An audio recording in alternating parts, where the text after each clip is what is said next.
Na aula passada, nós terminamos com um movimento de colonização da Terra, né? Um movimento de os filhos de... Opa, perdão, só tirar aqui. Tudo bem.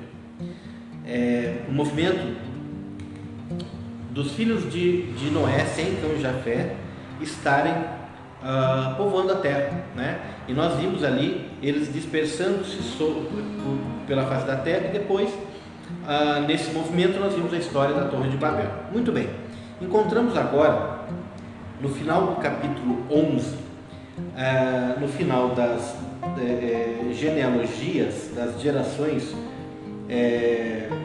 dos filhos de Terá, né? Que diz aqui, nós temos a história propriamente dita de Terá e, mais especificamente, a história de Abrão, seu filho. E é exatamente essa história que inicia, com essa história que se inicia a história patriarcal, o período da dispensação patriarcal. Recordando, nós vimos que quando o Senhor ele nos criou, ele estabeleceu uma primeira dispensação, a dispensação da inocência no Éden. Com o pecado, aí o homem ele passou a ter a dispensação da consciência, até o momento em que nós temos a dispensação do governo humano com Noé, e depois disso nós estamos no final agora da dispensação do governo humano, depois da Torre de Babel, nos deparando com o início da dispensação patriarcal. Notem que são 4 dispensações que nós vamos ver no livro de Gênesis, né? E uma dispensação é uma forma como o Senhor ele se relaciona, ele coloca alguma prova para os seus filhos em determinado momento. E no livro de Gênesis nós encontramos 4 dispensações. Temos a 5ª dispensação, a dispensação da lei, a partir do livro de Êxodo até chegarmos no final do Antigo Testamento. A 6ª dispensação, a dispensação da graça, com o sacrifício do nosso Senhor Jesus Cristo. Veremos isso no Novo Testamento, nos Evangelhos, a partir dos Evangelhos. E no milênio teremos a dispensação do milênio, né? A dispensação da nova aliança. Mas, para iniciar então a dispensação patriarcal, nós vemos no final do capítulo 11 o seguinte texto, Gênesis capítulo 11, a partir do versículo 30, tá? E Sarai era estéril e não concebia, e tomou Terá a Abrão seu filho, e a Ló seu neto, filho de Harã, e Sarai sua nora, mulher do seu filho Abrão, e, por causa de uma luminária dos caldeus, os tirou para ir à terra de Canaã. Mas quando chegaram a Harã, habitaram ali, e foram os dias de Terá 145 anos, e morreu Terá em Harã. No nosso texto tradicional, nós temos aqui e Abrão de Ur dos caldeus os tirou para ir à terra de Canaã, né? Mas nos textos antigos nós temos, e por causa de uma luminária dos caldeus os tirou para ir à terra de Canaã. Estudiosos dos textos bíblicos, eles nos colocam a seguinte situação. A palavra Ur é exatamente o nome do local onde Terá estava com a sua família, mas se você colocar uma partícula me antes de Ur, muda totalmente o sentido e fica por causa de uma luminária. Então, nesse texto, nós temos, no nosso texto original, eles saem de Ur dos caldeus para irem para Harã, mas para irem rumo a Canaã, né? Mas nos textos antigos nós temos por causa de uma luminária. Na tradição judaica, nós temos uma história que nos remete à seguinte situação. Bom, primeiro, nós temos aqui uma família semita, a família de Terá, família de Abrão, junto com os seus parentes, numa terra que seria mais do domínio dos descendentes de Cão, seria Camita. Então, Ur dos caldeus seria mais uma terra camita do que semita propriamente dito. Então, quem estava ali naquele local como um visitante ou como alguém que estaria agregado àquele local era exatamente a família de Terá. Eles eram semitas numa terra de camitas, né? Pela dispersão de Sem, Cão e Jafé que a gente viu na semana passada. E num determinado momento acontece esta situação. Nós temos os descendentes de Cão sendo pagãos, né? Ali adorando a seus deuses, e nesse momento eles estariam com luminárias, ou seja, seriam deuses onde você coloca uma vela ou você coloca fogo, incenso dentro deles, e eles iluminam o local, ou iluminam à noite, ou até trazem o aroma do incenso para aquele local. Então, essas luminárias eram fabricadas pelos camitas, pela cultura deles, pela cultura religiosa deles, pela cultura pagã deles, né? Mas, num impasse com os semitas, então, que criam em um Deus, né? Nós não vemos aqui da família de Terá que eles eram pessoas que sacrificavam, que adoravam o Senhor, que tinham um grande relacionamento com o Senhor. Não é isso que a gente vê. Mas eles tinham uma crença e um conhecimento num Deus único, diferente dos descendentes de Cão. E num determinado momento a tradição judaica fala que Terá ou Abrão, eles teriam quebrado esses deuses numa briga, né? Teria quebrado essas luminárias que representariam deuses e dito assim para eles: olha, para os seus parentes, se eles são deuses, eles que se refaçam sozinhos, né? E nessa briga eles acabaram saindo daquele lugar, meio brigados, meio expulsos, e foram embora. Isso está na tradição judaica, isso é uma história da tradição judaica. Unindo a esse texto antigo que eu li, que ao invés de Ur dos Caldeus estaria escrito por causa de uma luminária, isso faz sentido, né? Isso é algo que pode ter acontecido por causa de uma luminária, como a história conta. De fato, o que acontece é que Terá pega o seu filho Abrão, pega o seu neto Ló, pega a esposa de Abrão, né, Sarai, e eles vão rumo a Canaã. Só que pela geografia do local, você não consegue ir da Mesopotâmia, onde eles estavam, em Ur dos Caldeus, em direção, digamos assim, em direção ao mar Mediterrâneo, né? Em direção ali à terra de Canaã, numa linha reta, do Oriente para o Ocidente. Não dá para fazer uma linha reta, por causa do deserto, né? E por causa daquela região ser muito árida. Então eles têm que fazer uma meia-lua, né? Sobe em direção norte, fazendo uma meia-lua e seguindo o rio, né? O rio Tigre, o Eufrates, e aí faz essa meia-lua e contorna descendo, né? Descendo ali em direção às terras de Canaã, para que possa chegar naquele local. Isso seria uma rota comercial, inclusive, né? Era uma rota comercial que os levava tanto de Canaã para Ur e de Ur para Canaã, quanto do Oriente para o Egito, e o Egito de volta para o Oriente, né? Era a mesma rota, era por esse local, pelas terras de Canaã que se passava para chegar ao Egito. Muito bem. Então, a Bíblia não menciona que Arã tenha saído porque Deus tinha falado com ele. Nós não sabemos isso, mas o fato é que, por uma questão até religiosa, eles saem. Só que quando eles chegam na região norte, eles chegam na região de Arã e se estabelecem ali na terra de Arã, que são parentes distantes também, né? E ficam na terra de Arã. Muito bem, continuando.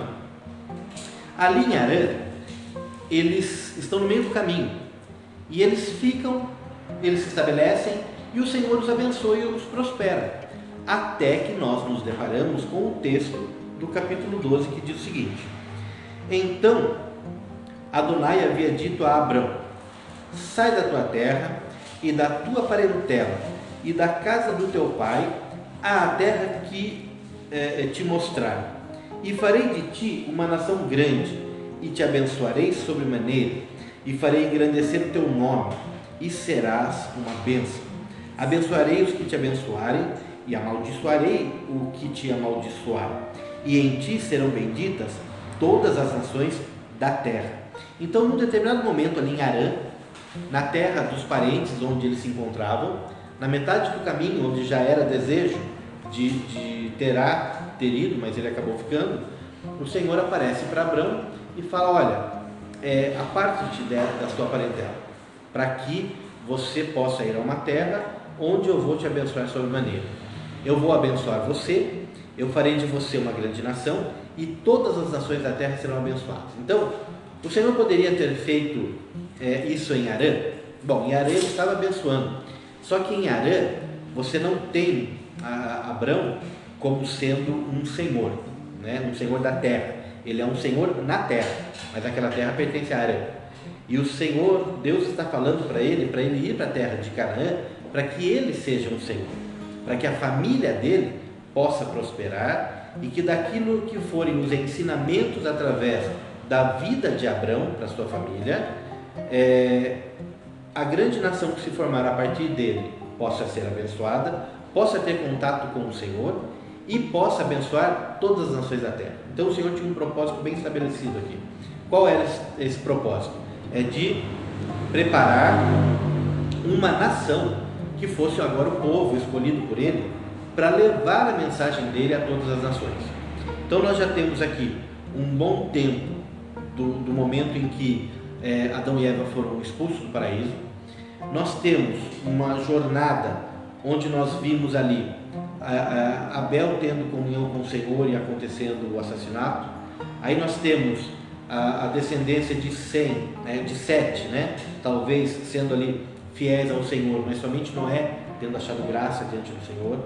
Aí depois nós temos a história de Nimrod, onde não se fala em nenhuma pessoa que tivesse sido escolhida por Deus para frear ali aquela história na Torre de Babel. Foi o próprio Senhor que fez isso. Então havia um relacionamento muito distante do homem para com Deus, né? Embora depois do dilúvio, né, tenhamos ali os semitas, descendentes de Noé, que conheciam o Senhor, mas o relacionamento, o culto, a intimidade com o Senhor, nós não vemos isso biblicamente, nós não vemos isso exposto na Bíblia, não tem. E o Senhor deseja isso. O Senhor, ele tem um propósito pelo qual ele formou o homem, ele tem um propósito pelo qual todas as coisas aconteceram, e ele não destruiu a terra, né? E ele não tinha um relacionamento que fosse satisfatório do homem com ele. Para isso, ele precisaria agora formar um povo, e esse povo ter esse relacionamento com ele e mostrar a todas as nações como é ter um relacionamento com o Senhor. E é exatamente isso que o Senhor vai fazer agora com Abrão. E Abrão, ele sai, ele pega a sua esposa Sarai e vai para a terra de Canaã. Ele caminha em direção à terra de Canaã, né? E leva servos e leva aquilo que ele tinha conquistado em Harã, aquilo que tinha sido seu rebanho, aquilo que ele tinha como comitiva. Ele vai e ele chega para as terras de Canaã. E aqui nós vamos fazer uma primeira observação que vai dar até um spoiler, né, de tudo aquilo que vai acontecer. Mas o que nós temos? O Senhor falando para Abrão para que ele vá para a terra da promessa, vá para a terra, e aquela terra seria dele e seria uma grande nação. Então nós temos ali Abrão saindo de Harã e chegando na terra da promessa. Ok, chegou, primeira vez que ele chegou. O problema é que ele não chegou essa vez e se estabeleceu. Ele chegou, ele ficou um tempo, mas nós vamos ver que vai ter um problema, vai ter fome nesse lugar, e aí ele vai levantar a comitiva e ele vai em direção ao Egito. Voluntariamente ele vai ao Egito. Por quê? Porque no Egito havia mantimento, não havia fome. E aí ele vai para o Egito, tem ali problemas por causa de Sarai, né, pela situação, porque ele não deveria sair da terra da promessa, e ele sai. E depois que ele tem os problemas, ele volta. E no que ele volta, ele se estabelece ali naquela região pela segunda vez. Depois de algum tempo, a gente vai ver,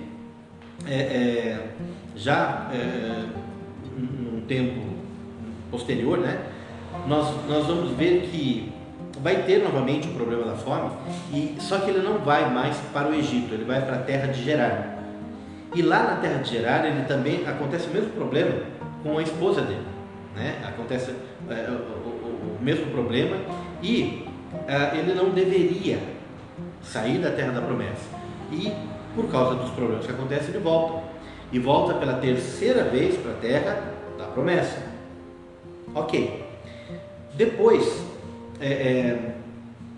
com o seu filho Isaac, né, nós vamos ter esse mesmo problema. E aí Isaac também vai para a terra de Gerar, por causa dos problemas da fome, e volta para a terra da promessa novamente. Então ele sai e volta. Nós vamos ter também o povo indo nos tempos de José, indo para o Egito por causa da fome e se estabelecendo e se auto-escravizando ali por 400 anos. E depois voltam novamente, pela quinta vez, voltam para a terra da promessa. Vamos ver depois os babilônios tomando a terra de Judá, levando o povo cativo, e esse povo depois sendo repatriado pela sexta vez na terra da promessa. No ano 70 nós vamos ver o general Tito invadindo Jerusalém e dispersando por completo o povo de Israel, e eles ficando por 2000 anos dispersos sobre a face da terra, até que em 1949, no final da Segunda Guerra Mundial, né, a ONU estabelece novamente o Estado de Israel e eles voltam pela sétima e definitiva vez na terra da promessa. Então olha só, aquilo que Deus fala para Abrão na terra de Harã, para que ele fosse para uma terra e tomasse posse daquela terra, e dali faria uma grande nação e todas as nações seriam abençoadas, dessa promessa do Senhor, hoje o povo de Israel se encontra nessa terra pela sétima vez, de sair e voltar da terra que o Senhor havia prometido. Olha, se o Senhor havia prometido, era deles, né? Quer dizer, tanto é que eles estão lá. Agora, poderia ser mais fácil, eles poderiam ter ficado lá naquela terra sem sair, porque chegou a fome. E o que é que nós vamos fazer com a fome? Bom, eu não sei o que eu vou fazer com a fome, mas esta terra é a terra da promessa, e o meu Deus prometeu e Ele vai cumprir, e Ele não vai nos deixar morrer de fome. Então isso é uma questão de fé. E nós vamos ver que Abrão, ele vai crescer muito com esses problemas, com essas dificuldades, e ele será o pai da fé. Realmente ele será reconhecido como um homem de grande fé, né? Um homem fantástico. Porém, para que Abrão chegasse a ser o pai da fé, ele passou por muitas inconstâncias na sua vida, e ele teve muitos momentos de não entender e de vacilar e de não dar o crédito ao Senhor, e nisso ele sofreu. E a Bíblia é fantástica por causa disso, porque ela não esconde essas coisas, ela mostra a nossa falha, ela mostra os nossos deslizes e mostra como o Senhor, com um braço forte, ainda continua sustentando seus filhos e fazendo com que a promessa venha se cumprir. Então, o que é que nós tiramos de tudo isso, né? É que aquilo que o Senhor prometeu para as nossas vidas, Ele vai cumprir. E quanto antes nós desenvolvermos um relacionamento de acreditar fielmente no Senhor, naquilo que Ele nos diz, o quanto antes isso partir de nós para o Senhor, isso vai se cumprir. Por quê? Porque nós é que precisamos mostrar para o Senhor que nós temos o Senhor no nosso coração. Nós é que temos que mostrar que nós temos a promessa do Senhor no nosso coração. E eventualmente nós nos pegamos envolvidos com várias coisas. E uma coisa a gente tem que ter em mente: aquilo que a gente dá prioridade na nossa vida, isso nos domina. Então, se eu dou prioridade para o meu trabalho me domina.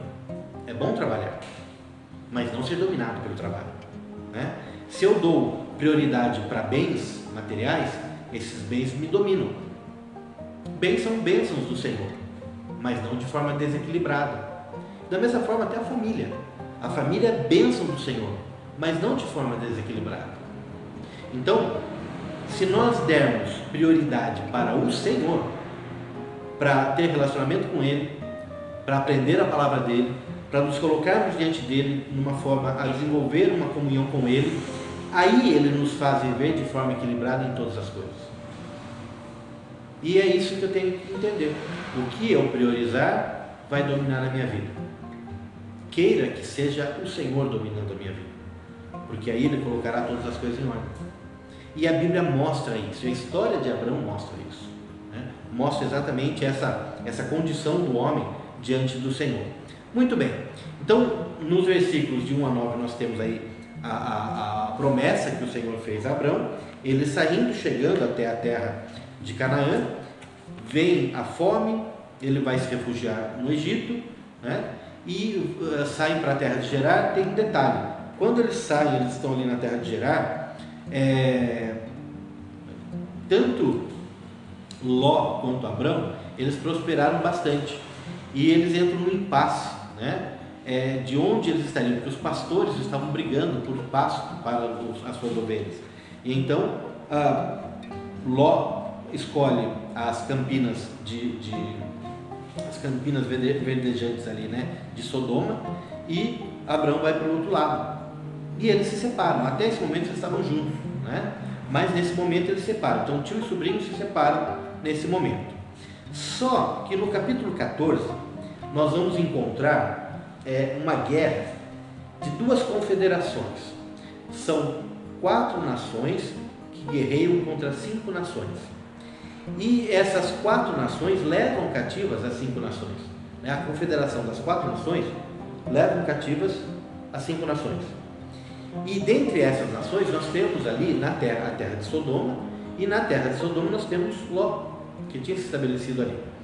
E o que acontece? Quando Abraão fica sabendo do que aconteceu, porque um servo de Ló vem e conta isso para ele, ele separa dos seus homens, pastores, né, que o Senhor o orienta, e ele vai atrás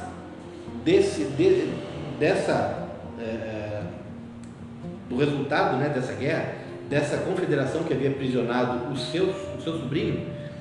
E com poucos homens, se você for comparar com um exército, ele consegue trazer de volta todo mundo. Ele traz as 5 nações de volta. Ele consegue ir e libertar, né, e traz de volta ali ao seu sobrinho. Mas nessa história, claro, a gente vê a mão do Senhor, a gente vê o Senhor sendo do lado daquele que tem a promessa, né? E aí a estratégia vem do Senhor. Claro que a gente nunca vai imaginar que com uma quantidade de homens nós vamos vencer 4 exércitos, né? Nós não temos essa ideia, mas ao Senhor tudo é possível, e se o Senhor estiver na direção, o Senhor vai dar estratégia também. Mas quando dá volta desse resgate, né, de Abrão, nós temos no capítulo 14 o encontro de Abrão com Melquisedeque, e esse é um ponto chave que nós temos na nossa Bíblia. Então, Gênesis 14, do 17 ao 20, ele nos diz assim: depois que regressou, após derrotar a Quedorlaomer e os reis que estavam com ele, o rei de Sodoma saiu ao seu encontro no vale de Savé, que está à planura do rei. Então Melquisedeque, rei de Salém, que era sacerdote de El-Elion, tirou pão e vinho e o abençoou, dizendo: bendito seja Abrão por El-Elion, possuidor de céu e terra. Bendito seja El-Elion, que entregou os teus adversários em tua mão, e lhe entregou o dízimo de tudo. Bom, é interessante porque o Antigo Testamento não fala nada, antes desse versículo 17, não fala nada a respeito de Melquisedeque. Não tem genealogia, não tem nada. E depois desse texto, somente lá em Hebreus, nós vamos ver o escritor falando a respeito de Melquisedeque, que é uma figura fantástica, né? O rei de Salém, lá em Hebreus 7:2, o escritor aos Hebreus fala que Melquisedeque, ele é o rei de justiça da cidade da paz, porque a cidade de Salém é a cidade, né? Salém, Shalom, paz. Então ele era, e Melquisedeque significa rei de justiça. Então ele era o rei de justiça da cidade da paz. Ora, isso é uma cristofania, né? Isso é uma tipificação de Cristo, porque Jesus Cristo, ele é o rei de justiça da cidade da paz. Ele é o nosso rei eterno. né, na Nova Jerusalém. Então nós temos aqui uma tipificação de Cristo. Não é Cristo, não é o Messias ainda, mas é uma tipificação. É um sumo sacerdote que representa exatamente aquilo que será o ministério de Cristo, tá? E é uma tipologia, né? E ali o que acontece? Como era costume no deserto, né, entre os viajantes, e ali nós temos Abraão voltando de uma guerra. Quando você tem uma tenda colocada no deserto e chega um viajante, você primeiro o recebe, ele está na sua tenda, ele é protegido por você e você o alimenta, oferecendo pão e vinho. Então essa era a lei do deserto, né? A lei daqueles que são os peregrinos andando no deserto, aqueles que recebem esses peregrinos. E quem recebe é a figura de Melquisedeque. E isso acontece, depois que acontece, Abrão entrega voluntariamente o dízimo para ele. Então o que significa isso? Significa o seguinte: dízimo do quê? Né? Assim como a lei, assim como no deserto existe a lei do peregrino, existe também a lei da guerra, né, que nós já comentamos aqui em outro momento. Então a lei da guerra é aquela história: eu vou para a guerra, eu vou guerrear, então eu levo os meus bens para a guerra, eu levo aquilo que são os meus pertences, né, minha prata, meu ouro, para a guerra. Por quê? Porque se eu perder a guerra e eu for escravizado ou morto, e o exército que eu pertencer for ali escravizado ou morto, o exército vencedor, ele pega o tesouro ali no campo de batalha e já se satisfaz com isso. Isso é chamado de despojo de guerra, né? E isso os satisfaz. Eles voltam daquela guerra com uma recompensa, além de ganhar a guerra, uma recompensa financeira. Mas se eu não levar prata e ouro, os meus pertences, corre-se o risco de esse exército ir em direção à aldeia, ou à vila, ou à cidade de onde eu sou, para saquear a cidade e pegar exatamente o despojo da guerra, pegar prata, pegar o ouro. Só que aí eles encontrarão lá também minha esposa, meus filhos, minha família, e poderão matá-los, ou poderão abusar deles, ou levá-los como escravos. E eles irão fazer mal então à minha família. E para que eu impeça isso, se eu morrer em batalha e se nós perdermos a guerra, o despojo já está ali em campo. Eles não precisariam prosseguir, a menos que eles queiram conquistar terras. Aí nada os irá parar. Se a ideia da batalha for conquistar terras, aí ninguém para, né? Nem com o despojo você para essa guerra. Mas, então, Abrão tinha pego alguma coisa, aquilo que seria ali um despojo de guerra. E o que ele fez? Ele entregou o dízimo do despojo daquilo que que os homens, né, pegaram ali, que seria a parte dos seus homens, que seria de direito deles. Ele entregou o dízimo. Abrão não quis nada, né? Ele foi resgatar o seu sobrinho, mas ele consagrou, e isso foi voluntário. E aqui fala, e entregou o dízimo. E é a primeira vez que se fala de dízimo na Bíblia, né? Dízimo é um numeral que representa a 10ª parte, tá? E aí ele pegou a 10ª parte daquilo que foi o que ele ganhou e consagrou a Melquisedeque, um sacerdote, né? Um rei de justiça da cidade da paz e sacerdote também. Consagrou ao Deus Altíssimo, a El Elyon, né? O Senhor que o fez vencedor da batalha. Ok? Então aqui nós temos um grande exemplo de como é a consagração do dízimo, assim como é a consagração de todas as ofertas. Como é? Primeiro, aquilo que eu tenho e aquilo que Abraão tinha naquele momento só foi possível porque o Senhor fez um milagre na vida dele. Porque com poucos homens ele venceu 4 exércitos. Então ali foi um milagre. Vencer essa guerra foi um milagre. Ok. Pegou ainda o direito dele, o despojo, e voluntariamente reconheceu que aquilo que ele tinha é porque o Senhor tinha provido. Então ele voluntariamente consagrou. Então tanto as nossas ofertas quanto o dízimo, está aqui mostrado de forma perfeita como tem que ser entregue ao Senhor, reconhecendo que tudo que a gente tem vem do Senhor voluntariamente, não é uma obrigação, não é porque está sendo requerido, nada. Melquisedeque não pediu nada, ninguém mandou Abraão fazer isso, ele fez voluntariamente. E aquilo que agrada o coração do Senhor é a nossa oferta e o nosso dízimo voluntário, quando a gente consagra isso, entendendo o que a gente está fazendo, e de forma voluntária. Não existe outra forma. Quando nos obrigam, ou quando te obrigam, né, a fazer uma oferta, essa oferta não pode ser uma obrigação. Quando você é desafiado a fazer uma oferta, se o Senhor tocar no teu coração e você entender o propósito daquela oferta, aí isso pode ser feito, ok? Mas nada, não existe aqui a obrigação. Só que nós vamos ver que, e no livro de Levítico a gente vai ver isso, que o Senhor vai estabelecer 5 ofertas. E essas 5 ofertas, o Senhor ele vai impor ao povo.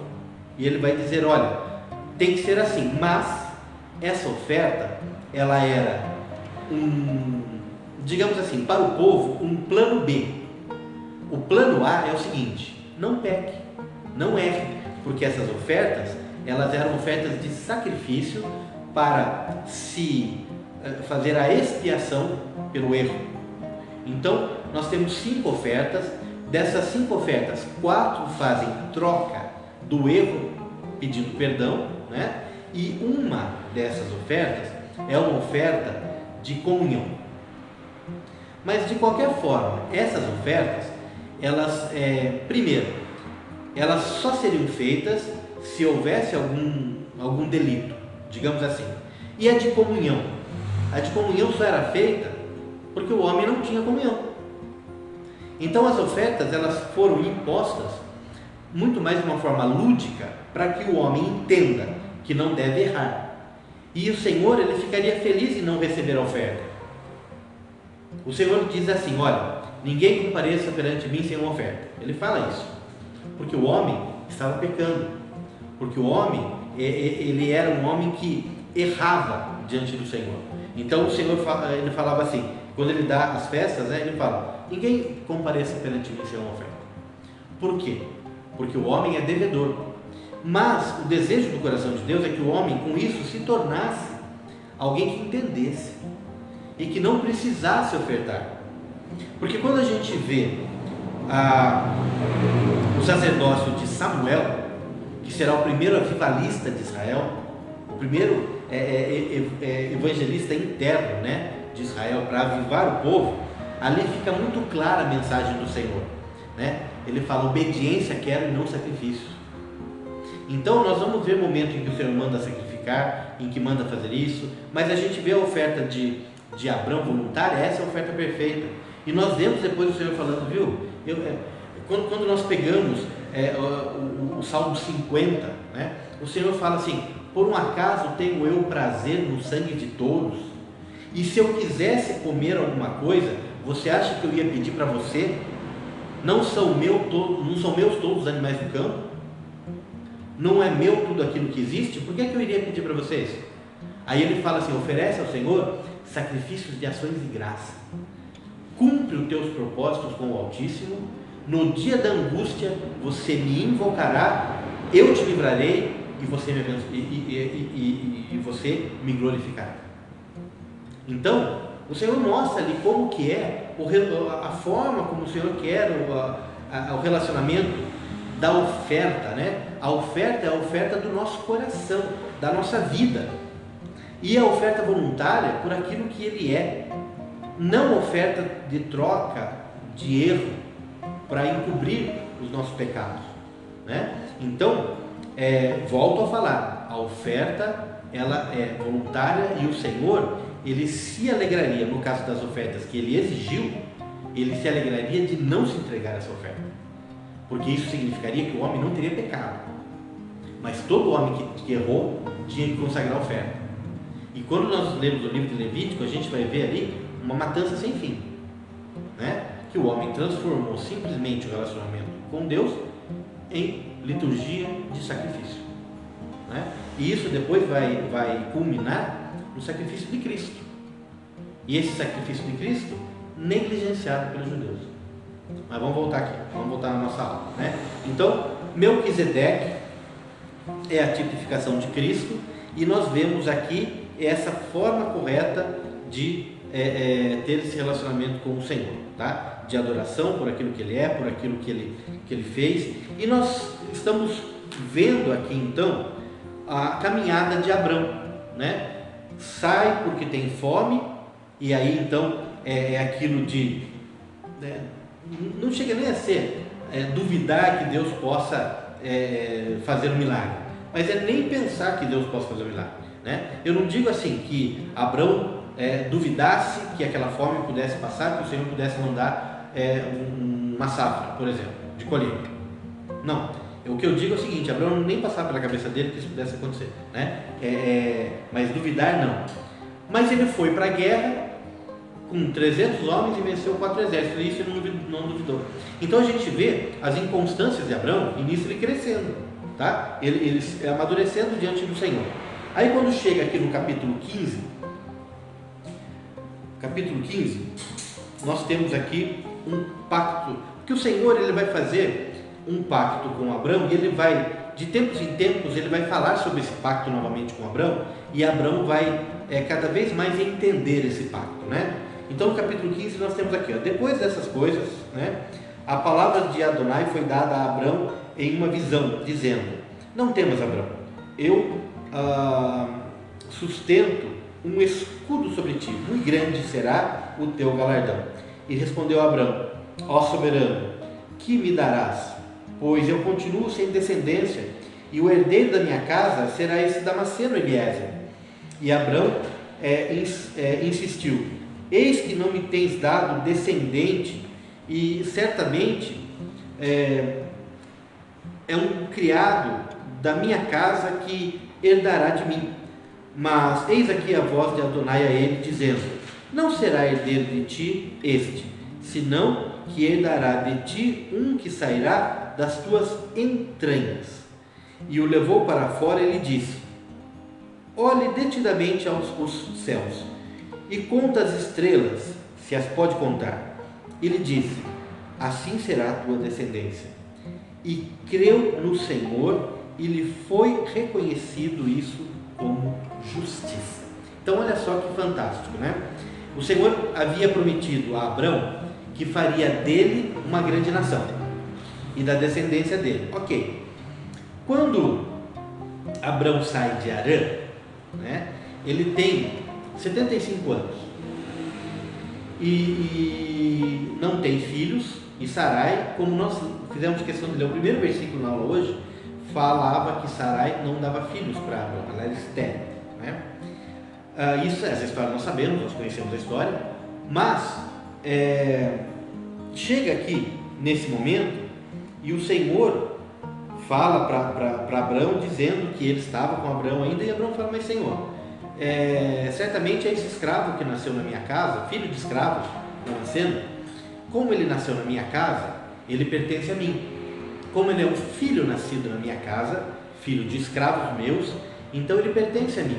Ele é um servo, mas é um filho servo. Então o Senhor falou que seria da minha descendência, então será Eliezer, esse Damasceno servo, ele será o herdeiro daquilo que o Senhor falou para mim. E aí Deus falou para ele: não. E fez com ele uma coisa que ele estava acostumado. Notem que a briga de quando eles saíram lá de Ur, dos caldeus, foi por causa de uma luminária, por causa daquilo que eram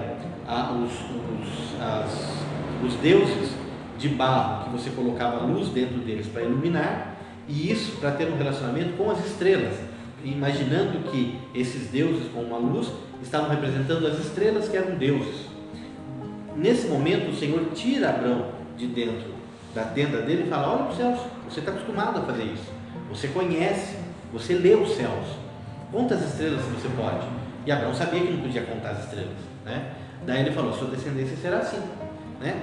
E quando ele fala isso para Abraão, ele crê. Abraão acredita nisso, fala: tá bom, eu creio, E esse momento, versículo 6, né, do capítulo 15, nesse momento em que Abrão, ele crê no Senhor, e isso lhe é imputado por justiça, aqui nós temos então a consolidação daquilo que é o motivo pelo qual Abrão recebeu todos os favores do Senhor. A justiça que foi feita em relação a Abrão. Em tudo aquilo que virá agora e acontecerá na vida dele, ele herdará e ele terá uma grande nação. O Senhor havia prometido, né, a ele, mas ainda havia incerteza. A partir desse momento não há incerteza. Não se sabe como vai fazer, mas não há incerteza mais. Ele creu, e é exatamente por crer que tudo aquilo que o Senhor prometeu, ele vai cumprir. Então, nós recebemos palavras sobre as nossas vidas, nós recebemos pessoas que falam palavras sobre nós recebemos a palavra do Senhor direto quando a gente lê a Bíblia, a gente está ali lendo a Bíblia e o Senhor fala conosco alguma coisa que nós estamos inclusive orando e o Senhor nos responde, só que não acontece de imediato, só que a gente não recebe aquele resultado de imediato, a gente recebe a promessa e entramos num ciclo, num processo. O que esse processo vai fazer? Esse processo vai tratar o nosso coração. E o que é que o Senhor vai fazer? O Senhor vai mudar a situação? Não. O Senhor não vai mudar a situação. O Senhor vai mudar o nosso coração. E o processo sempre será esse.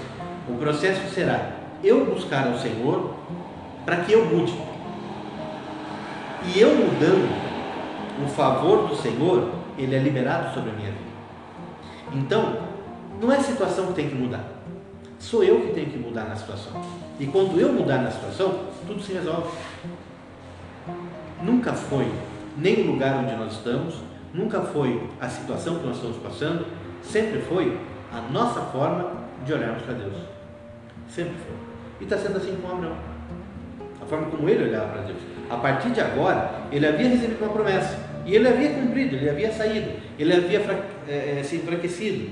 Foi para o Egito, né? Mas aí, ele se fortaleceu, foi para a guerra. E está nesse... E o Senhor aparece para ele, ele fala, eu acredito. Acabou, eu acredito. Só que ainda, ele não vai ter aquela força total na sua fé.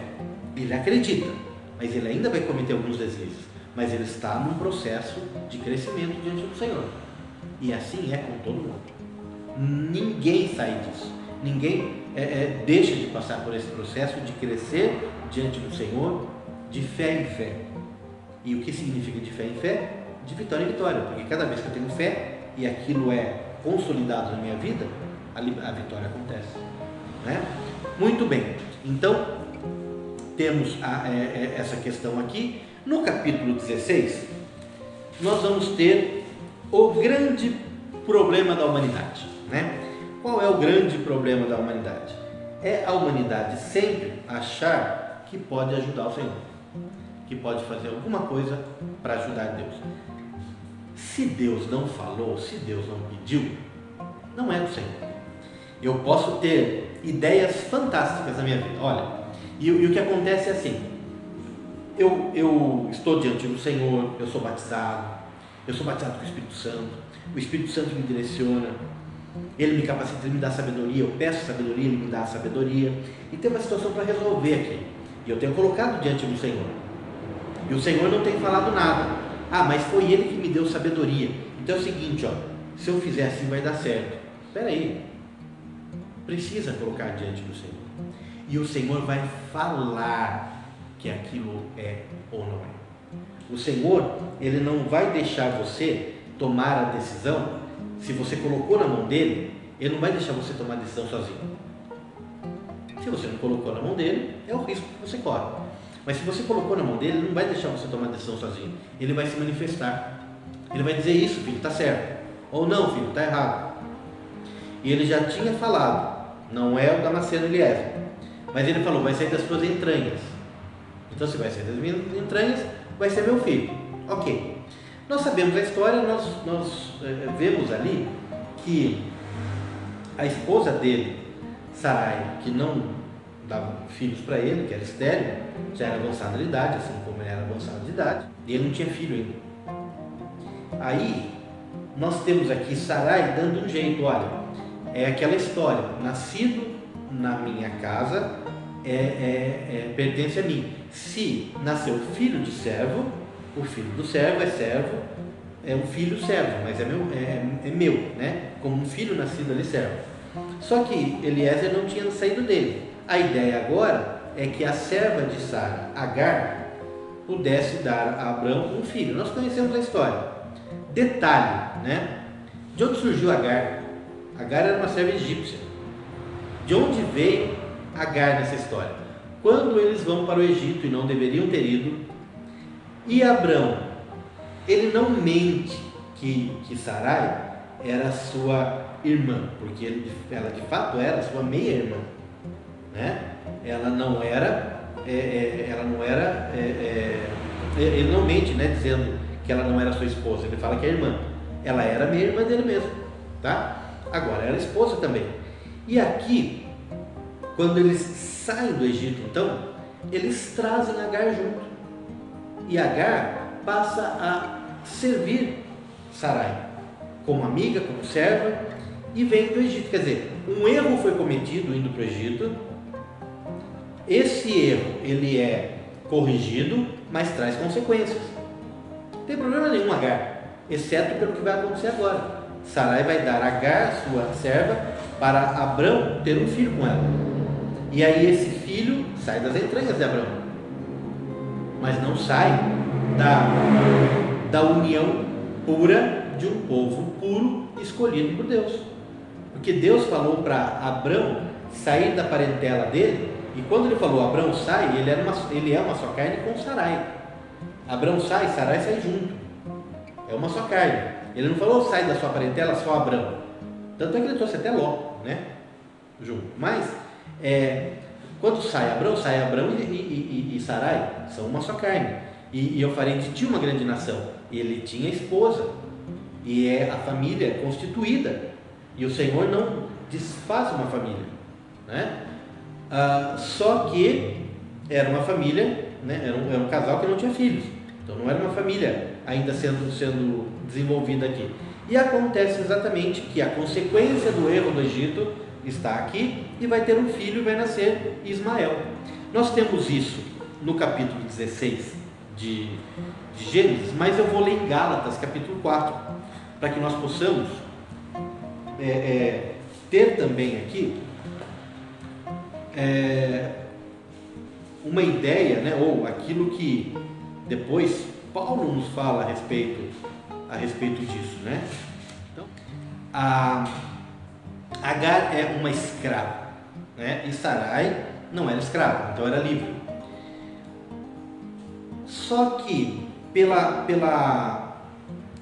dúvida, né, humana, pela forma humana de entender as coisas e de achar que pode resolver ou não uma situação, o jeito humano de fazer as coisas e resolver as coisas fez com que a lei, que era a regra, né, daqueles que são pertencentes à casa, mesmo sendo escravos, fez com que essa lei entrasse em vigor. E ali, Abrão, das entranhas dele, tivesse um filho. E Ismael é o primogênito de Abrão. Ismael só não é o primogênito da promessa. Ele é o primogênito de Abrão. Mas ele não é o primogênito da promessa, porque a promessa foi dada a Abrão e sua esposa. Porque quando ele disse sai da sua parentela, não havia Agar nenhum, havia Abrão e Sarai, né? E eles eram uma só carne, continuaram sendo uma só carne. Mas o jeito humano de Sarai, né, e Abrão concordou, fez com que fosse gerado um filho, só que esse filho foi gerado escravo, porque ele era da escrava. E o Senhor, quando ele tira Abrão da sua parentela, quando ele escolhe o povo, quando o Senhor ele nos redime na cruz do Calvário pelo sangue de Cristo, ele não faz isso para sermos escravos. Nós estamos livres, nós somos livres, nós não estamos debaixo do pecado de outrora, do jugo do pecado que cometíamos. Hoje nós temos a salvação em Cristo, nós temos o pagamento pelos nossos erros, a nossa cumplicidade em santidade diante do Senhor, de viver uma vida livre, não mais uma vida como escravos éramos, que nós éramos antes, nem sabíamos, escravos das coisas do mundo, não é? E Ismael, ele representa exatamente isso. Ele representa uma humanidade escravizada pelos conceitos humanos. E por isso que ele fala, né, de Jerusalém é escrava. Por quê? Aqui em Hebreus, porque é um povo que não estava voltado para o Senhor, porque eles mataram Cristo, né? Então eles estavam voltados para a humanidade, para aquilo que a humanidade fez com a lei que o Senhor deu para eles. Mas depois nós vamos ter Sarai concebendo também um filho, né? Quando Ismael nasce, nós temos 13 anos depois nascendo o filho de Sarai mesmo, com Abraão. E ali nós temos a promessa se cumprindo. E é o filho da livre. E é a liberdade que nós temos em Cristo. É a liberdade da promessa que nos chama a liberdade, não a escravidão. E aí nós temos então aquilo que o Senhor havia falado do jeito divino de fazer as coisas. Por quê? Porque do jeito humano, Sarai não podia dar filhos, era estéril. Do jeito divino, ele faz a mulher estéril dar filhos. Ele faz a mulher estéril mãe de filhos. Aliás, Sarai é estéril e vai dar filhos. Depois a gente vai ver a dificuldade que Rebeca vai ter para ter filhos, né? E aí vão nascer gêmeos. E aí nós vamos ver Raquel também tendo dificuldade, sendo estéril e tendo lá aí os seus filhos, dando seus filhos, Raquel dando seus filhos para Jacó. Então, José e Benjamim, né? Então, nós vemos muitas histórias de mulheres estéreis. Nós vemos Ana concebendo Samuel e depois mais 5 filhos. Então, nós vemos muitas histórias. A história de Zacarias também, né? Com Elisheva, né? Com Isabel e João Batista nascendo, né? Então, a Bíblia está recheada de histórias de milagre, do jeito divino de fazer as coisas. Então humanamente não pode, humanamente é impossível, fisicamente não dá, fisicamente já está acabado, e é exatamente aí que Deus entra. A gente está cansado de ouvir isso e falar isso. Quando não resta mais nenhuma forma de agir nos conhecimentos humanos, aí o Senhor age. Mas por que tem que esperar não ter nada dentro do conhecimento humano para Deus agir? Porque o homem insiste, vai até o fim, tentando fazer alguma coisa. Sendo que, se ele consagrar a vida ao Senhor, assim, prontamente, tudo aquilo que vier à mão dele, virá do Senhor para a vida dele. E a dificuldade que poderia existir, o homem não aceita, porque a vida dele está nas mãos do Senhor. E a facilidade, ou a solução, a resposta, vem antes de precisar passar pela dificuldade. Porque o homem só passa pela dificuldade para que ele mude e ele cresça e ele seja aprovado diante do Senhor. Ora, se o homem já cresceu, já estiver aprovado diante do Senhor, e se ele já tiver aprovado a sua fidelidade ao Senhor, não precisa passar por nada mais. E aí existem 2 formas de nós crescermos e aprendermos. Ou a gente sofre, passa por dificuldade, passa por situações difíceis, choramos, sentimos as dores da vida e aprendemos, ou a gente aprende na palavra de Deus e aceita aquilo que o Senhor está nos trazendo. Só que infelizmente não se busca a palavra de Deus com fim, porque eliminaria muitas dores, pularia muitas etapas difíceis na vida do homem, se nós buscássemos com afinco a palavra de Deus. E aí passamos por dificuldades. O homem é falho, por isso as dificuldades estão aí. Mas 13 anos depois, então, ao nascer agora, né, o filho de Abraão, ao nascer Isaac, há um problema de Agar. Ela estava se sentindo a senhora, porque ela dava filhos para Abraão e a sua esposa não. mas quando nasce um filho, mesmo assim quando nasce um filho de Sarai, aí Ismael passa a tirar sarro de Isaac, né? E a Isaac, aliás, né, que chama Isaac exatamente porque é sorriso, é a questão de quando o Senhor disse que daria um filho de Sarai para Abrão, ele riu, né? E esse sorriso pode ter sido um sorriso de alegria. Então, Isaac significa sorriso, ou pode também ter sido, em algumas interpretações, um sorriso de deboche, né? De duvidar.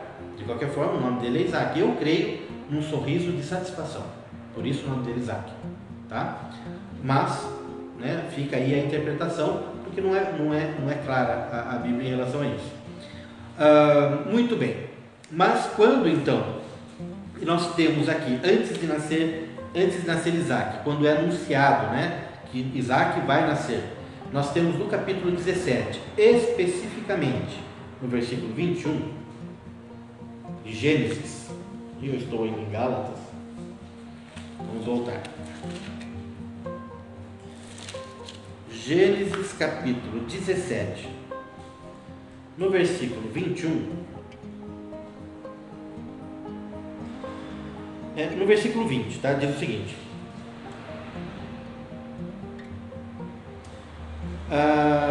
quanto a Ismael, eu te ouvi, eis que o abençoarei. Deixa eu só contextualizar.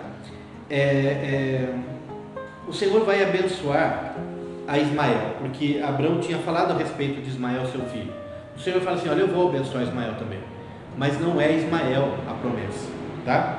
Mas quando Abrão apresenta, né, Ismael para o Senhor, ele fala assim: quanto a Ismael, eu te ouvi, eis que eu abençoarei, falo-ei fecundo e o multiplicarei em grande maneira, gerará 12 príncipes e farei dele uma grande nação. Mas o meu pacto confirmarei com Isaque, que te parirá Sara por esse tempo no próximo ano. Então, o Senhor, ele promete que, ele fala que seria um filho de Abrão com Sara. Ali, para selar esse pacto, o Senhor dá a circuncisão. A circuncisão é uma marca que o homem não consegue esquecer, né? É como se fosse menos intenso que uma operação de fimose, né? Mas é uma marca que o homem não tem como se esquecer dessa aliança. E aí todos os homens são circuncidados, e a partir daí todo primogênito, né, que nascesse, ou todo homem que nascesse ao 8º dia seria circuncidado. O primogênito obrigatoriamente, tá? Mas todo homem passou a ser circuncidado ao 8º dia, a partir daí, em consagração, aliança com o Senhor. E os nomes de Abrão e Sarai foram mudados, porque Abrão significa pai exaltado, mas Abraão significa pai exaltado sobre uma multidão, ou pai de uma multidão. E Sarai significava minha princesa, e Sara significa agora princesa.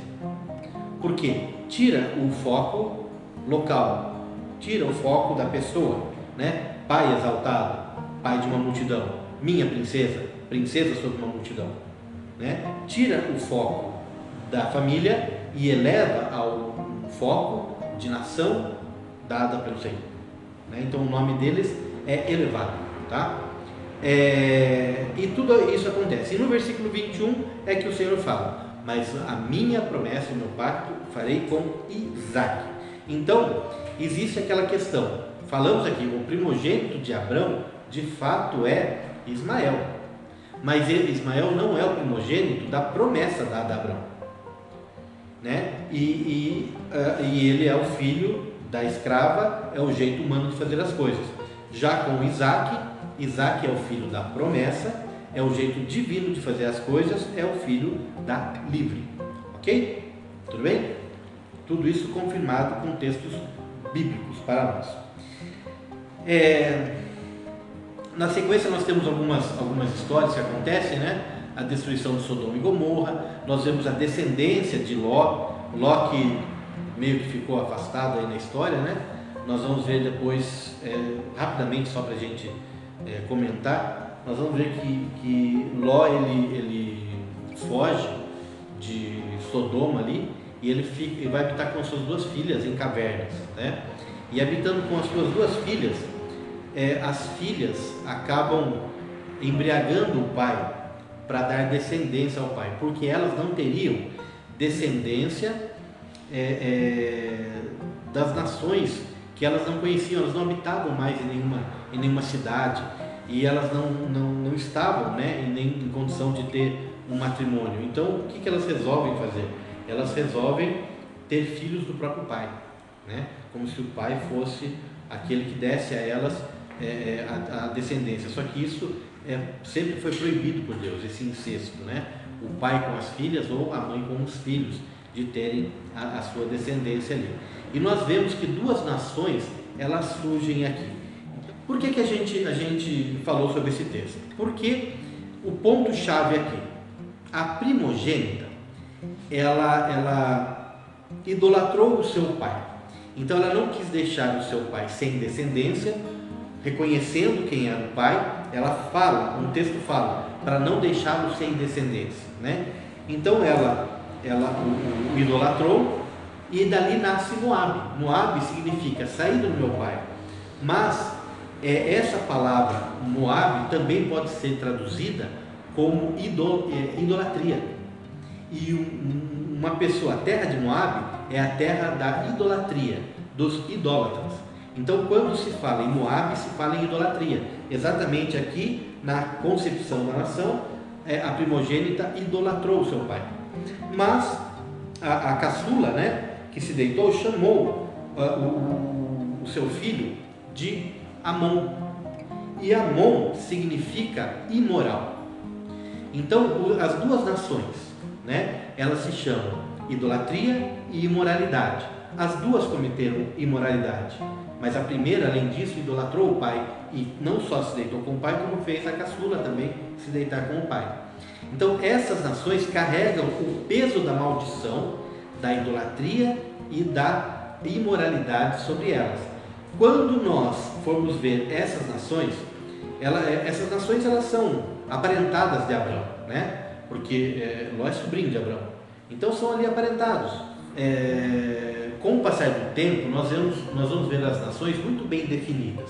Nós vamos ver Israel bem definido, nós vamos ver Moabe bem definido, nós vamos ver os amonitas bem definidos, e nós vamos ver eles inimigos, né? Os moabitas e os amonitas inimigos de Israel.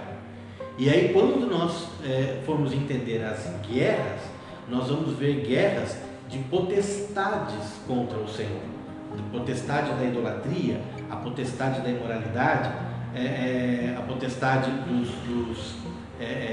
do espírito de morte. Nós temos muitas nações surgindo, e sobre essas nações existem potestades que dominam essas nações, assim como nós falamos a questão do Nimrod se transformando na potestade da violência, e sendo hoje um demônio responsável por toda a questão de violência sobre a face da terra, né? Então são potestades se levantando ali, né? E a gente vê as origens disso.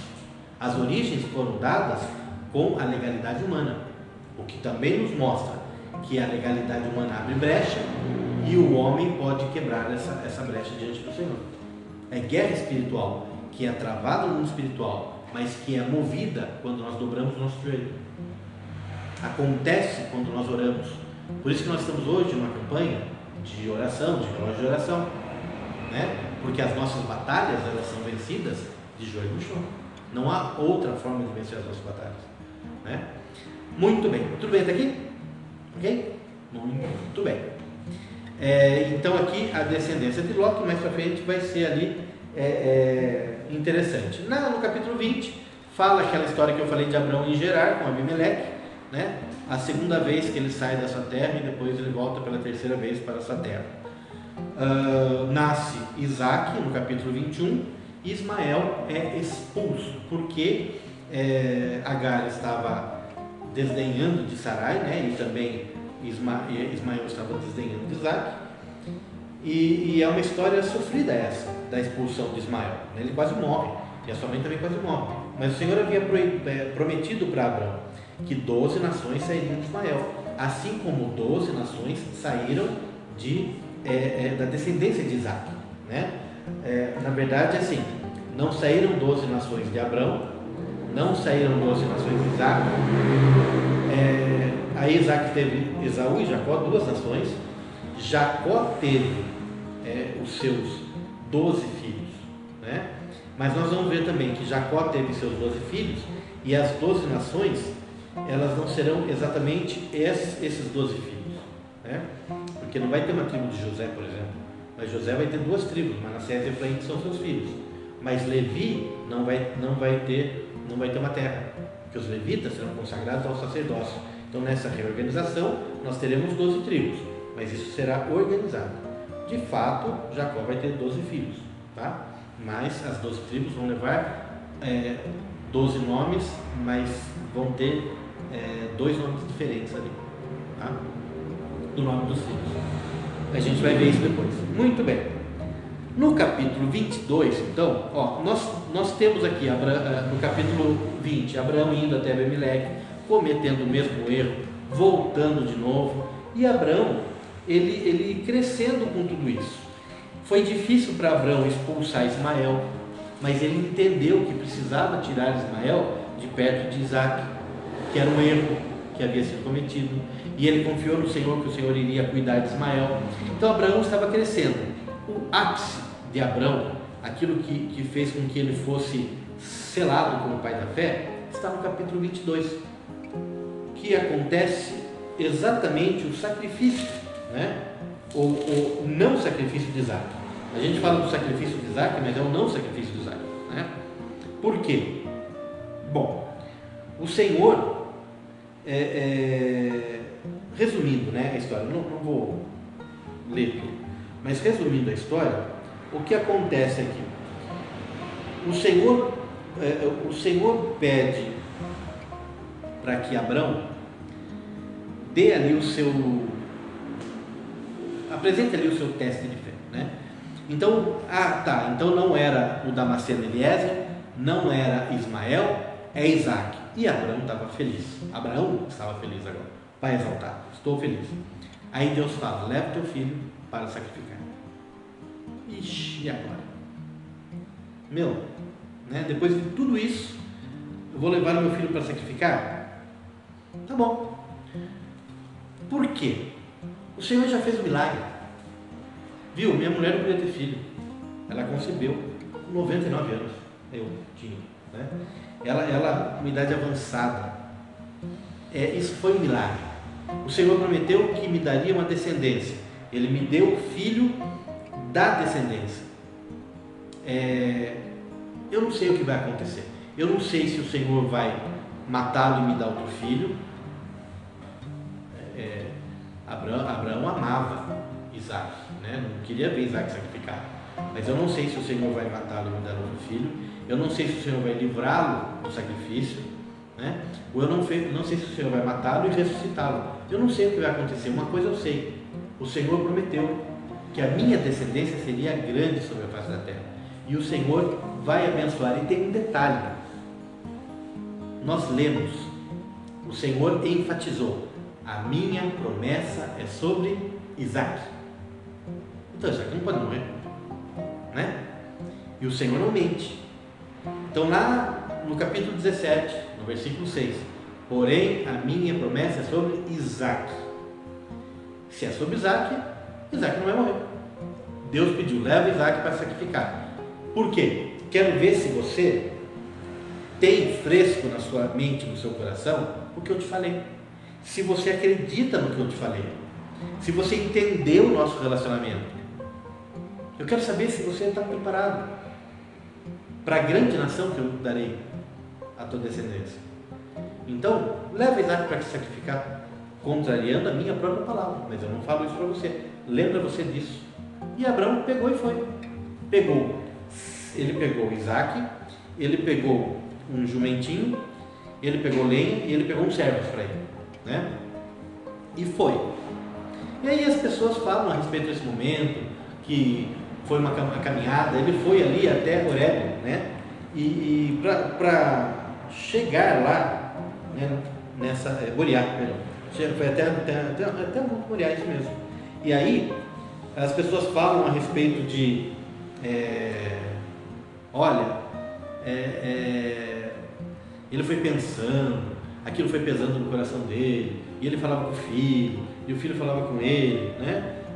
Muitas coisas podiam passar pelo coração de Abraão, mas tem um detalhe na palavra que mostra aquilo que ele estava pensando de verdade.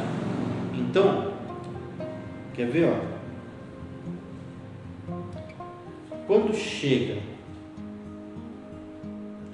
ao terceiro dia, está no versículo, acho que 4, se eu conseguir ler esse versículo, se eu conseguir ler um número aqui. Ao terceiro dia, Abraão alçou seus olhos e avistou o lugar de longe. E disse Abraão aos seus moços: permanece aqui com o jumento, que eu e o menino iremos até ali e nos prostraremos e regressaremos a vocês. Aqui ele disse o que estava no coração dele. O que ele falou? Ele falou: olha, fiquem aqui vocês, que nós vamos ali adorar e já voltamos, no plural. Eu vou voltar com meu filho. E é isso que agradou o coração de Deus.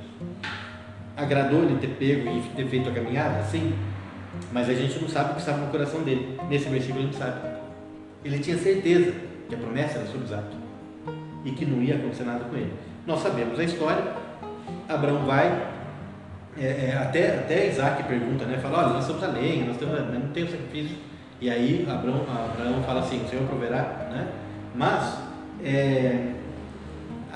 Abraão vai até aquilo que seria o último instante de executar mesmo diante do Senhor aquele ato. Ele amarra seu filho, coloca sobre a lenha que estava colocada ali, né, sobre o altar, e ali ele ia imolar o seu filho. Ele ia fazer isso, mas ele sabia que a promessa era sobre Isaac e que eles voltariam. No momento final, o Senhor o impede de fazer isso, e nesse momento Abraão entende que ele era um homem de fé. Não é Deus que entende, é Abraão que entende. E eventualmente pode ser necessário, eu espero que não, mas pode ser necessário que a gente vá até o último instante para que a gente consiga entender a grandeza que é o relacionamento que nós temos com Deus. Eu espero que não mesmo. Eu espero que a gente consiga entender isso de uma forma muito melhor, porque não foi fácil para Abraão. Foi eficiente e definitivo, mas não foi fácil, né? Então, aqui nós temos o momento em que ele é consolidado o pai da fé, tá? A partir do capítulo 22, ele entregando o seu filho para o não sacrifício, tá? Porque de fato não houve o sacrifício com Isaac, houve o do cordeiro.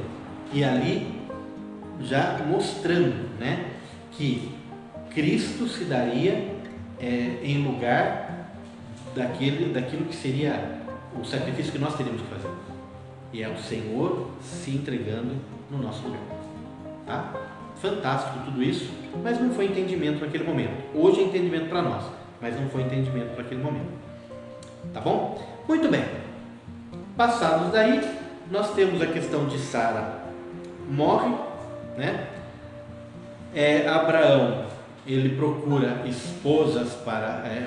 esposa para Isaac, e aí nós temos a história de Rebeca, que ele manda buscar com seus parentes, né? E nós temos a morte de Abraão, mas antes da morte de Abraão, nós vemos que Abraão teve mais esposas e mais filhos, e o texto fala assim, né? O texto da morte de Abraão está no capítulo 25, e aí a história de Rebeca ela é fantástica, tá? Vale muito ler, é uma história muito bonita, né? Mas quando chega aqui no capítulo 25, Abraão voltou a tomar uma mulher de nome Quetura e lhe pariu a Zinrã, e aqui tem os filhos que nasceram, né? E os descendentes. No versículo 5 fala assim: mas Abraão deu tudo o que tinha a Isaac. Então Isaac é o filho da promessa. Os outros filhos, tanto Ismael quanto de Quetura e das outras mulheres, não são filhos da promessa, tá? São filhos de Abraão. mas não são os filhos da promessa. E aos filhos das concubinas, né? Porque elas não eram esposas, ou eram servas, né? E eram, como serva, eram concubinas. Esposa, ele só teve Sara. E aos filhos das concubinas que Abraão havia tido, deu-lhes presentes enquanto vivia, enviou-os ao Oriente, longe, tá? E no versículo 8: expirou, pois, Abraão e morreu em boa velhice, ancião e feliz, e foi reunido ao seu povo, e os seus filhos Isaque e Ismael o sepultaram na caverna de Macpela, no campo de Efron, filho de Zoar, o Eteu, que estava diante de Manre, tá? Ele morreu com 175 anos, está aqui no versículo 7. E os dias dos anos que viveu Abraão foram 175 anos. Morreu feliz com muitos filhos, tá? 100 anos do momento em que ele sai de Harã até o momento em que ele se reúne com Sara em Macpela, né? Ali na caverna que ele havia, no terreno que ele havia comprado para sepultar a sua amada, ok? Muito bem. Só que o texto daí continua agora com a história de Isaque, né? A gente vê que Abraão deu tudo aquilo que ele possuía para Isaque. Claro que ele deu presentes aos outros, mas ele deu para Isaque porque era a continuidade da sua descendência da promessa. E o texto fala, no capítulo 26, versículo 13, que Isaque ele se tornou poderoso. Nós vamos ver isso no momento em que Isaque estiver em Gerar também, tá? Mas o texto fala assim: Abraão era rico e Isaque ele era poderoso.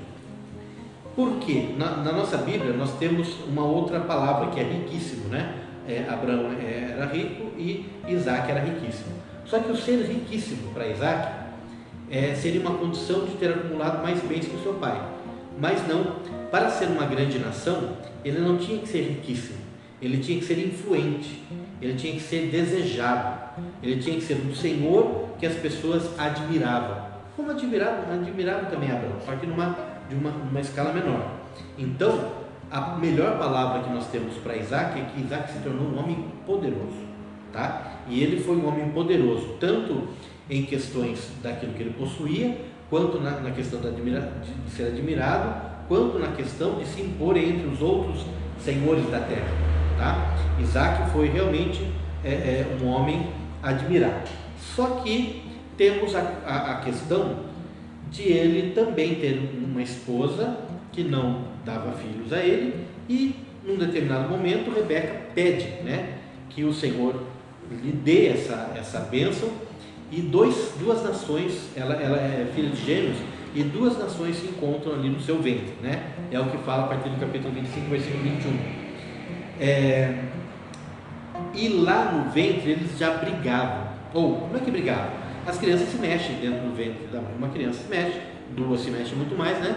E aí se tiver mais, aí se mexer um monte mais. Então, ok, muito bem.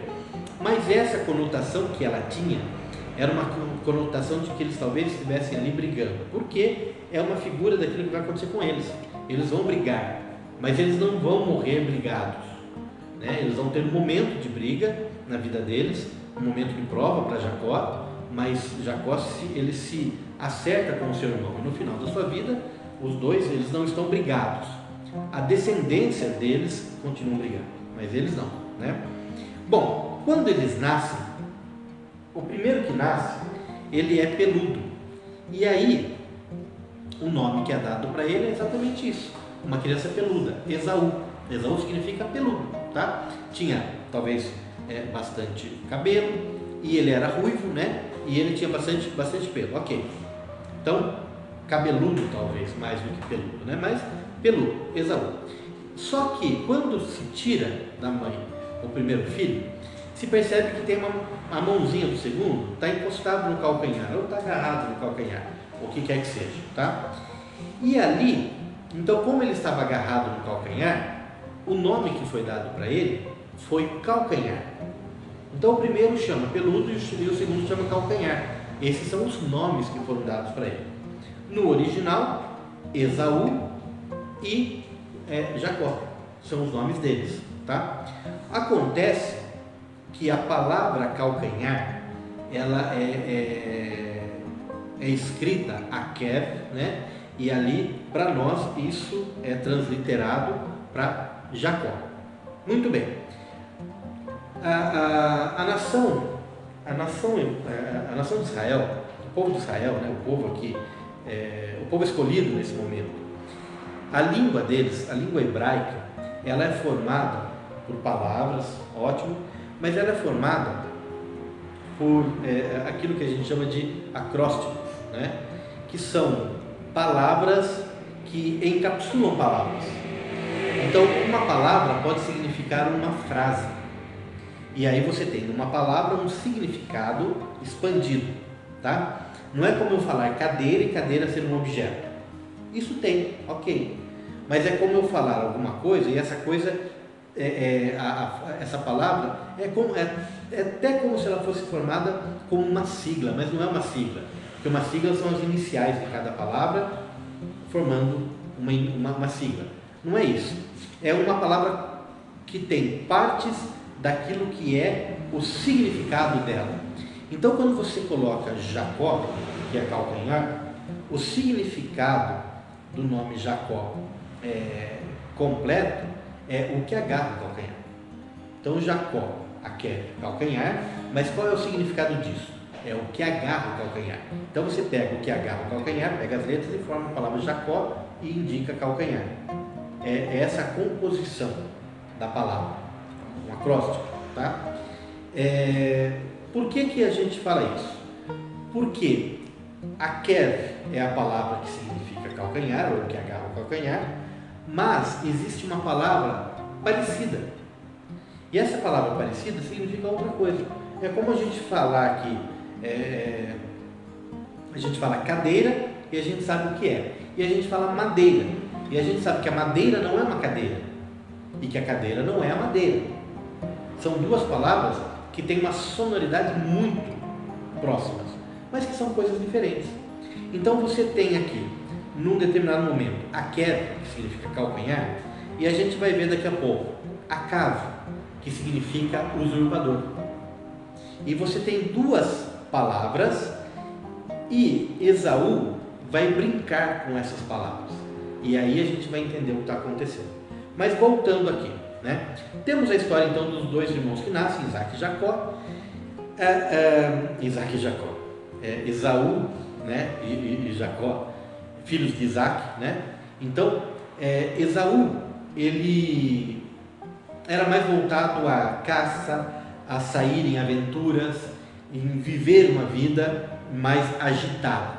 Só que ele era o primogênito, ele foi o primeiro que saiu. E o que se espera de um primogênito é que esse primogênito ele acompanhe o pai e ele receba do pai instruções para zelar pela casa, para cuidar da família, para orientar e direcionar os servos e o povo. Quando você tem um primogênito, esse primogênito ele é preparado para, quando o pai não estiver mais, ele vai assumir a família. Se tiver mais irmãos, ele é responsável pelos irmãos. Então, o que se esperava de Esaú, quem tinha no perfil era Jacó, e não era Esaú.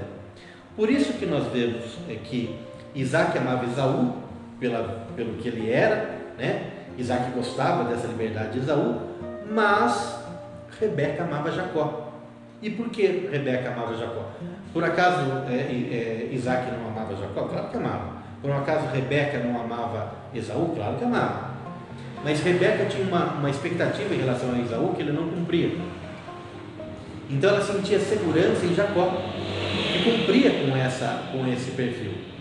E ela, como auxiliar, ajudadora de Isaac, Rebeca precisava, junto com Isaac, preparar o primogênito.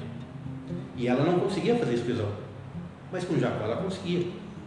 Então aquilo no coração dela já foi ganhando força. Porque a gente vai ver que quando, agora, né, na sequência, quando Isaac for abençoar o primogênito, Rebeca é que vai tramar para que o primogênito correto seja Jacó e não seja Esaú, né? Mas antes disso tem a questão de um determinado dia, Jacó está lá fazendo uma lentilha, um guisado, né? Um caldo vermelho, e Esaú chega da sua casa, chega morrendo de fome, né? E quando ele chega ali, ele fala: me dá desse vermelho, desse guisado vermelho. E ele era ruivo, então isso também ficou ali como um apelido para ele, vermelho, né? Esaú significa peludo, mas ele era ruivo, mas ele tem um apelido, que é Edom. E nós vamos ver que os edomitas são os descendentes de Esaú. Você não vai ter uma descendência chamada Esaunita, por exemplo. Vão ser os edomitas, porque vão chamá-lo pelo apelido de Esaú, não pelo nome, tá? E Edom significa vermelho. Então, a gente sabe da história também, ele fala: me dá dessa comida. E Jacó, ele vê ali que o irmão estava vindo, quase me matei. Mas como que você quase se matou? Você está morrendo de fome, como é que você chega assim? Você é o primogênito, você tem que cuidar da gente, como é que você vai morrer? Vendo também que o irmão não tinha a sua responsabilidade com aquilo que era a função dele. E aí, Jacó, ele vê ali uma oportunidade, e ele fala assim: então tá bom, eu vou te dar, mas me venda a sua primogenitura, seu direito de primogenitura. Então ele fala: pode ficar com ela, o que vai adiantar? Se eu morrer aqui, o que vai adiantar? Não significa que ele estava morrendo, falando devagar: olha, eu estou morrendo. Não, ele não estava nem aí com a primogenitura, ele queria comer. Ele não estava nem aí com aquilo que era a obrigação dele, ele queria viver a vida dele, né? E então Jacó recebeu a promessa de Esaú de que Jacó era o primogênito agora. Na tradição judaica, nós temos essas questões. O nome de Jacó significa calcanhar, de uma forma completa significa o que agarra o calcanhar, mas de uma forma que agora é expandida, significa aquele que vê a oportunidade e agarra. Como a criança que viu a oportunidade de sair do ventre materno, ele agarrou a oportunidade e saiu. Mas aqui agora é bem definido na questão da primogenitura. Ele viu uma oportunidade e agarrou. Então, na tradição judaica, Jacó significa calcanhar de uma maneira completa, o que agarra o calcanhar; de uma maneira expandida, aquele que vê a oportunidade e agarra. Então, são nomes que não são pejorativos, são nomes que são nomes fortes e interessantes, né? Mas o que acontece? Quando Isaac ele resolve abençoar os seus filhos, ou abençoar Esaú para ser o primogênito, Isaac vai viver um bom tempo depois disso aí. Mas ali ele já não estava enxergando direito, né? E ele talvez não tinha certeza se ele ia continuar vivo por muito tempo ou não. Ele resolve abençoar Esaú para ser o primogênito. E como é que você transfere essa bênção? Você abençoa tudo aquilo que você recebeu, tudo aquilo que você tem, você abençoa e transfere para o seu filho.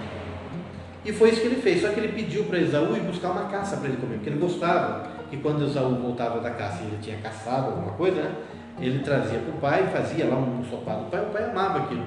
Ele falou: então faz isso para a gente comemorar esse momento. Rebeca ouve. Quando Rebeca ouve isso, ela toma a frente. Ela faz o assado, ela chama Jacó, fala: Jacó, você vai ter que disfarçar, pega uma roupa do seu irmão por causa do cheiro, coloca umas peles por cima do seu corpo, porque o seu pai pediu para abençoar Esaú e é você que ele vai abençoar. E Jacó, nesse momento, ele não aceita isso. Ele fala: não está certo. Rebeca fala: faz o que eu estou te falando, é assim que tem que ser. Ela define isso. E aí ele aceita. Porque ele também entendia, ela entendia que Esaú não seria um bom líder, ele não seria o primogênito. Jacó também entende isso, né? Porque Jacó ali comandava os pastores, comandava tudo aquilo que acontecia, e Jacó não estava nem aí com isso, né? Que seria a economia deles, que seria o desenvolvimento. E Jacó aceita isso, e Isaac abençoa a pessoa de Jacó, achando que era Esaú. Come a comida, ótimo, e ele abençoa como se fosse Esaú. Quando Esaú chega com a comida, ele pergunta quem era, ele fala: sou Esaú. Ele fala: mas eu já abençoei você. Ele falou: não, eu não. Aí ele entendeu que ele tinha abençoado Jacó. Nesse momento, Esaú fala assim: mas me abençoa também. Qual é o problema? Tem um problema. O problema é levar a sério a questão da descendência, da primogenitura e da transferência de bênção. Então ele transferiu a bênção, ele não repartiu a bênção, ele transferiu a bênção. Então ele não podia tirar a bênção agora, de um e colocar no outro. Nesse momento, Esaú fica tão bravo que ele olha, né, que ele fala ali com o pai, e ele fala isso. Ele fala, bem sei que ele se chama mesmo Jacó, né? Porque por 2 vezes ele me enganou. Bem sei que o seu nome é enganador ou usurpador, porque já por 2 vezes ele me enganou. Na primeira foi no prato de lentilha, que não enganou ninguém, ele deu porque ele quis a primogenitura, e agora realmente foi tirado dele, né? Mas ele faz um jogo de palavras. Bem sei que o seu nome é Aqueve, porque já por 2 vezes me acave. Então ele faz um jogo de palavras. E na Bíblia, como está assim, alguns pregadores, algumas pessoas têm por certo que o nome Jacó significa usurpador. E o nome Jacó nunca significou usurpador. E esse fato é simples, né? Quer dizer, a criança nasce, é peludo. Como que vai ser o nome? Peludo. A outra nasce agarrando o calcanhar. Como é que vai chamar? Ladrãozinho. Você vai dar o nome de ladrãozinho para o seu filho? Você vai dar o nome de usurpador para o seu filho? Não, né? Então, o que está aqui no capítulo 27, ali no versículo 36, é um jogo de palavras, tá? Em Gênesis 27, 36. Ele fala, bem que ele se chama Jacó, porque por 2 vezes ele me usurpou, né? Ele me enganou. E as pessoas acham que Jacó significa usurpador ou enganador, e não é. Jacó significa calcanhar, de uma maneira completa que agarra o calcanhar, de uma maneira expandida, aquele que vê a oportunidade agarra. E nós vamos ver lá em Peniel que ele vai lutar com um anjo, ele vai lutar com o Senhor. E ali, quando ele lutar com o Senhor, ele vai lutar e vai vencer essa guerra. E ali o nome dele vai ser definitivamente amplificado. Aquele que vê a oportunidade de agarrar, nem que para isso precise agarrar o próprio Deus ou lutar com o próprio Deus. E o seu nome muda de Jacó para Israel. Então, o nome Jacó é fantástico e nunca foi usurpador. Muito bem, só para a gente finalizar aqui então. Como resultado dessa briga entre irmãos, né, Jacó ele vai para a Mesopotâmia. Rebeca o orienta e também Isaac o abençoa, né, para que ele vá para as terras de Labão ali procurar uma esposa, né, para a terra do seu parente, procurar uma esposa. Labão, que é irmão de Rebeca, né? E ali ele vai, se apaixona por Raquel, né?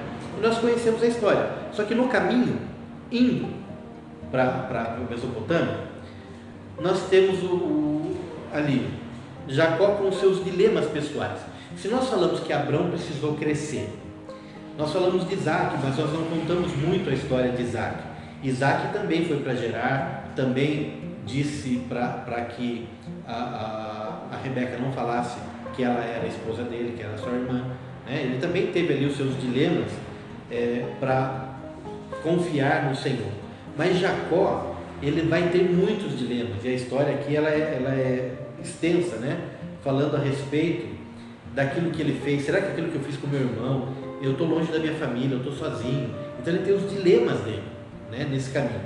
E nisso ele está deitado e o Senhor dá um sonho para ele, mostra uma escada e anjos subindo e descendo naquele lugar. Então quando ele acorda, ele entende que aquele lugar era consagrado para ser o portal do Senhor, né? Ou a casa do Senhor, aquilo que seria a presença do Senhor na terra, a promessa que ele fez, que através da vida dele o Senhor seria trazido, o reino de Deus seria estabelecido na terra. E aqui então, depois que ele acorda desse sonho, ele entende isso, e a única coisa que ele tinha, que era a pedra onde ele dormia, ele derrama ali um pouco de azeite, que ele levava azeite por uma questão de, se tiver algum machucado, para colocar na ferida, como remédio, né? Ele derrama azeite naquela rocha, e ali ele faz um pacto com o Senhor, que se o Senhor pudesse prover a ele, né, o que comer, o que vestir, certamente ele entregaria o dízimo de tudo aquilo que ele recebesse ao Senhor. E acontece muito mais do que isso.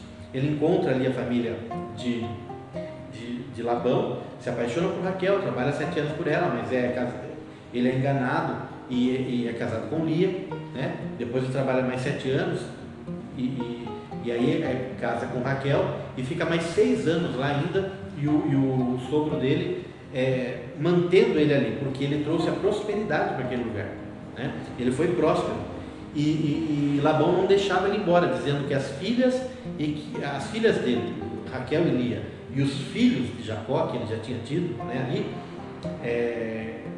eram todos dele. Então, e Jacó não estava aguentando aquela situação, porque eles faziam um acordo para quem ia ficar com as crias das ovelhas. E aí, de repente, Jacó ficava com mais crias que Labão. Daí ele mudava o acordo. E aí ele mudava o acordo, Jacó ficava com mais crias. E aí, isso mudou um monte de vezes. Né? Como assim? Vou te prometer pagar tanto. Aí você trabalha e a pessoa não paga. Né? Ou a pessoa fala, não, vamos fazer o seguinte agora. Não vou pagar você, mas se você acontecer isso agora, eu vou te pagar tanto. Aí você trabalha e a pessoa fala, não, vamos mudar. E a pessoa nunca quer cumprir aquilo, né? E aí eles se cansaram disso. Tanto é que o Senhor fala para Jacó, né? É hora de voltar e se acertar com a sua família. E ele volta. Nesse caminho de volta, Labão vai até ele, mas ali eles fazem um pacto e ele continua a sua jornada e Labão volta para sua casa. Num local chamado Peniel. Ali é que o anjo se apresenta para um homem, né, do nada se apresenta ali para Jacó, e ali ele agarra aquele anjo, luta a noite inteira com ele, e o nome dele é mudado então para Israel por causa disso, nós já comentamos, né? Mas quando os dois irmãos se encontram, Jacó e Esaú, eles se abraçam e choram, assim, pelo tempo que eles ficaram longe, porque eles se amavam, né? São irmãos. E o que passou. Esaú era muito próspero, assim como Jacó também, Israel, né? Mudado agora, mas isso vai demorar um tempo ainda para ser chamado definitivamente Israel. E ali então eles fazem as pazes deles. Volto a falar. Lá na frente, os descendentes de Esaú, a descendência da nação chamada de Edomita, os Edomitas, eles vão passar a odiar a nação dos descendentes de Jacó. Então os edomitas vão odiar os israelitas, a ponto de acontecer o seguinte: qualquer nação que venha tentar brigar com Israel, os filisteus vão brigar com Israel, os edomitas estão lá, precisa de ajuda? Precisa de ajuda também, tá? Aí são os moabitas que vão lutar contra Israel, os edomitas estão lá, precisa de ajuda? É para brigar contra Israel? Estou dentro. Então, só que eles vão fazer isso e isso vai irritar tanto que num determinado momento Deus vai exterminar os edomitas da face da terra. Chega, não tem mais edomita agora. Porque eles ficaram enciumados e não aceitaram aquilo que Deus fez. Que Deus confirmou a bênção através da vida de Jacó. E os edomitas não aceitaram isso. Aí vai chegar um momento que eles vão ser exterminados, tá?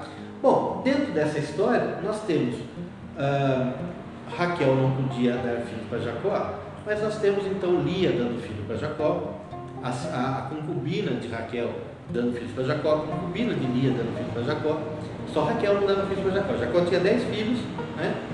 Até que Raquel consegue engravidar e nasce José, né? Que é o primogênito da sua amada. É o 11º filho, mas é o primogênito da amada, José. Então ele tinha um carinho especial por José, além do que José era caçula. Mas vai nascer mais um ainda, que vai ser Benjamim, que vai ser quando Raquel vai morrer. Mas os irmãos tramam contra José, porque José tinha sonhos, e Deus dava sonhos para José, que ele lideraria o povo, né? Ele abençoaria o povo, livrando-os da fome, livrando daquilo que viesse. E nós conhecemos a história, tá? José, ele vai para o Egito como escravo, se torna lá o governador do Egito, ele se torna o abapai do faraó, né? Aquele que seria o pai, como um pai mesmo, tá? Para o faraó falou, você pode, tudo que tem no Egito você pode tocar, só não toca na minha esposa e nos meus filhos. o resto é teu, tá? E ali José se torna então o governador do Egito na época da fome. Nós sabemos, os seus irmãos vão para lá, né? E eles se reencontram depois dos irmãos terem vendido José, né? Eles se reencontram e se constituem família novamente. O que acontece nisso tudo, que eu quero enfatizar para a gente terminar, é o seguinte: é que José tem dois filhos lá, um chama Manassés e outro chama Efraim, na terra do Egito. E quando nasce o primeiro filho, Manassés significa que o Senhor, ele tirou a minha vergonha, né? Ele mudou a minha história. Manassés significa o Senhor mudou a minha tristeza em alegria. E Efraim significa o Senhor me fez próspero na terra da minha aflição. Então aquilo que seria um local de desespero, que ele foi vendido como escravo para aquele lugar, lá o Senhor o exaltou. O Senhor exaltou José. E da descendência de José nascem os seus dois filhos, e ele coloca esses nomes, né? Nomes egípcios, porque ele está no Egito. O que vai acontecer? José está no Egito, ele vai precisar aprender a língua egípcia e falar egípcio, tanto é que ele vai ter intérpretes que falem com as pessoas que vêm. Quando os irmãos dele vêm falar com ele, ele fica numa posição de governador, longe dos seus irmãos, entre eles e seus irmãos tem um intérprete, e ele falava em egípcio. Não que ele não soubesse a língua hebraica, mas é que como governador do Egito, ele tem que falar egípcio. E os seus filhos tinham nomes egípcios também, né? Mas existem muitas coisas, muitos nomes que sempre vão estar sendo falados, e a gente precisa dar atenção aos nomes, ao que significam esses nomes, porque eles vão ter ou movimentos proféticos ou significados profundos. Nunca despreze um nome na Bíblia, tá? Os nomes sempre são importantes. Isso é uma dica para você ler com mais qualidade a Bíblia. Mas, voltando aqui, Jacó, ele é trazido também para conhecer daí José e os seus filhos, né, os netos, os filhos de José, e ali ele abençoa os filhos de José, e ele pede que tudo aquilo que aconteceu entre os irmãos seja esquecido, né? E que se estabeleça exatamente aquilo que é a bênção numa nova terra sobre todos os filhos. E ele abençoa todos os seus filhos antes de morrer. Até o faraó conhece Jacó. E quando Jacó morre, uma comitiva linda sai do Egito e vai até Macpela para enterrar também Jacó junto da sua família, né? Ali. E essa comitiva é uma comitiva que impressionou pelo tamanho e grandiosidade que ela tinha. Foi um funeral fantástico, o funeral de Jacó, tá? Dessa forma, a gente encerra Gênesis, o primeiro de 5 livros do Pentateuco. Só que os próximos livros vão ser mais rápidos a gente ler agora, porque são livros que contêm mais textos de uma única história. Em Gênesis existem muitas histórias, né, com textos curtos. Já quando a gente está em Êxodo, Levítico, Números, Deuteronômio, a gente vai ver histórias, mas a gente vai ver mais textos, né, em relação a menos histórias. Então aqui a gente encerra o Gênesis.